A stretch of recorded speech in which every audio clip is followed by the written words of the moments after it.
Massachusetts Attorney General Andrea Campbell made a stop in Springfield this morning to get her first look at a special program run by the Hampden County Sheriff's Department. She heard from clients at an all-inclusive support services center about how it has changed their lives, and Western Mass News reporter Matt Price takes us there.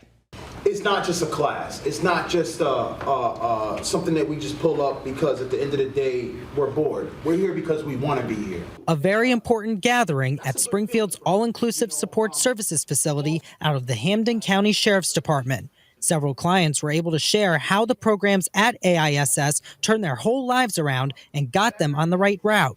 Among those who listened, several local and state officials, including Attorney General Andrea Campbell, calling the experience inspirational. I appreciated the vulnerability of the participants in sharing how they struggled, whether it's alcoholism or other type of criminality or something that they suffered that pushed them in that direction, and how this program has transformed their life to choose a different path. The Attorney General made her first visit to the facility, getting a tour and an understanding of what AISS offers. The building has been open since 2019, giving formerly incarcerated clients the opportunity to receive help through employment and financial assistance, addiction recovery-related assistance, community needs, and other support groups free of charge.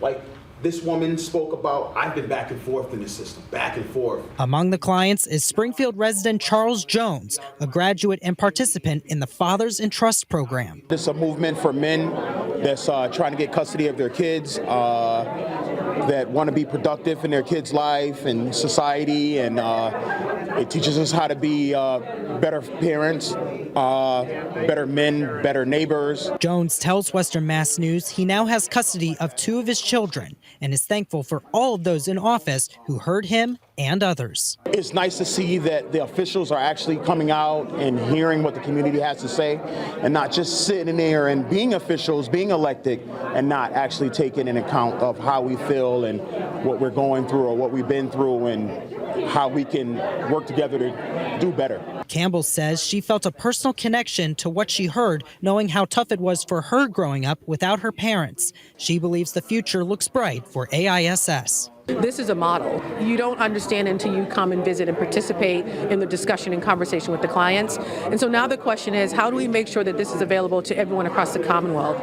AG Campbell hopes there are more AISS facilities or anything similar across the Commonwealth, so that way those who need help get what they need to help turn their lives around. In Springfield, Matt Price, Western Mass News.